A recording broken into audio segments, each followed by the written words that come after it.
মুজিবনগর করেছি, তারপরে আর একটা কি নাম বললো যে ভাল্লাপাড়া নাকি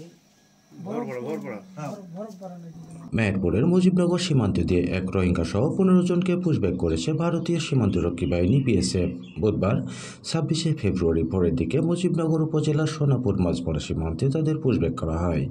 পুশব্যাক হওয়া ব্যক্তিরা হলেন পাবনার চাটমোহর উপজেলার বিশ্বনাথপুর গ্রামের জগৎবন্ধু হালদারের ছেলে সীমা হালদার এবং ছেলে হরিদাস হালদার, চাঁপাই নবাবগঞ্জের হরিশপুর গ্রামের শাহলাল ইসলামের ছেলে সিরাজুল ইসলাম, বদর আলী ছেলে আবদুল্লাহ, নলেন্দ্রপুর এলাকার আব্দুর রব্বের ছেলে আকাশ আলী, সাইদুর রহমানের ছেলে কাজীব আলী, রাজশাহীর গোদাগাড়ি উপজেলার সারেনপুর গ্রামের নূর ইসলামের ছেলে শাহিন আলী, পিরোজপুরের ইন্দুরকানী উপজেলার বালিয়াপাড়া গ্রামের ইসাক সিপাইয়ের ছেলে আজিল সিপাই এবং মায়ানমারের বুচিঢঙ্গের থাংবাজার মাজিরপাড়া গ্রামের বাসিন্দা যিনি কক্সবাজার উখিয়া রোহিঙ্গা 16 নম্বর ক্যাম্পের H3 ব্লকের বাসিন্দা আবুল পিয়াসের ছেলে রিয়াজ সহ 15 জন।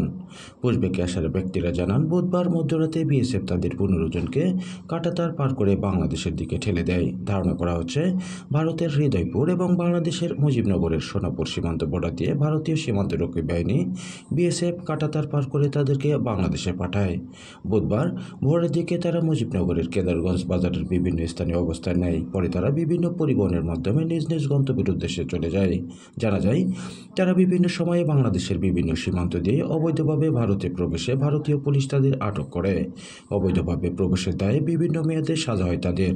সর্বশেষে সাজা ভোগের পর ভারতীয় সীমান্ত বাহিনী তাদের বাংলাদেশের দিকে ঠেলে দেয়। দৈনিক আজকের বাংলা .net